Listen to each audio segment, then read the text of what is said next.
దేశవ్యాప్తంగా election commission rules ఒక రకంగా, ఆంధ్రప్రదేశ్లో ఎలక్షన్ రూల్స్ ఒక రకంగా ఉన్నాయని పోతిరెడ్డి నాగార్జున రెడ్డి అన్నారు. పోస్టల్ బ్యాలెట్ విషయంలో గత ఎలక్షన్స్ లో ఎలక్షన్ కమిషనర్ దేశవ్యాప్తంగా పోస్టల్ బ్యాలెట్ పై గెజిటెడ్ సంతకాలు సీల్ లేకపోతే చేత్తో వ్రాయాలని చెప్పడం జరిగిందని, కానీ ఇప్పుడు తెలుగుదేశం పార్టీ ఎలక్షన్ అధికారికి ఈ నెల 25వ తారీఖున పోస్టల్ బ్యాలెట్ లో గెజిటెడ్ ఆఫీసర్ సంతకం ఉంటే చాలు అని, సీలు కాని హోదా రాకపోయినా కూడా పర్వాలేదు అని, ఆ ఓట్లను చెల్లే విధంగా ఆయన జీవో ఇవ్వడం చూస్తుంటే తెలుగుదేశం పార్టీ వాళ్ళు చెప్పిన విధంగానే నడుస్తుందన్న అనుమానం ప్రజల్లో కలుగుతుందన్నారు. ఈ నెల 13వ తారీఖున జరిగిన ఎలక్షన్స్ లో 13 చోట్ల ఈవీఎంలు పగలగొడితే ఎవరిపైనా కేసులు పెట్టలేదు, కానీ నారా లోకేష్ 20వ తారీఖున పెట్టినటువంటి ఒక్క నిమిషం video Macherla MLA Ramakrishna Reddy EVM పగలగొట్టినట్లు పెడితే అప్పుడు పోలీసు వారు ఆయనపై అనేక సెక్షన్లు కేసులు పెట్టడం జరిగిందన్నారు.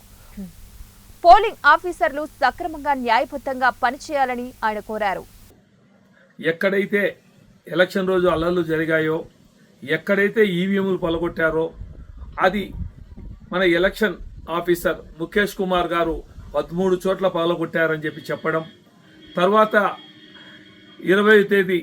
లోకేష్ బాబు ఆ వీడియోను పిన్నమలేని రామకృష్ణారెడ్డి వీడియోను లీకేజ్ చేస్తే అతని మీద అన్ని రకాల కేసులు పెట్టి అతన్ని ఇబ్బంది చేసేదానికి చేశారు. అయ్యా, మీరు చెప్పిన విధంగా మిగతా సార్లు జరిగిన సాట ఎక్కడన్నా మీరు చేశారా, ఎక్కడన్నా రిలీజ్ చేశారా అని చెప్పి ప్రజలు కూడా అడుగుతూ ఉన్నారు. కాబట్టేసి ఇంకొక విషయం కూడా చెప్తున్నాం,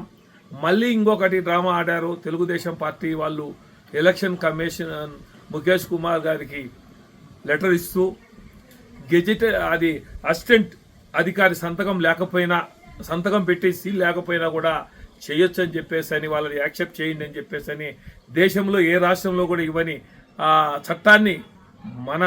ముఖేష్ కుమార్ గారు ఇవ్వడం నిజంగా చూస్తూ ఉంటే ఇది ఒక్క పార్టీకి కొమ్ము కాస్తున్నట్టుగా ఉందే తప్ప ఇంకోటి కాదని చెప్పేసి అని వాస్తవాలు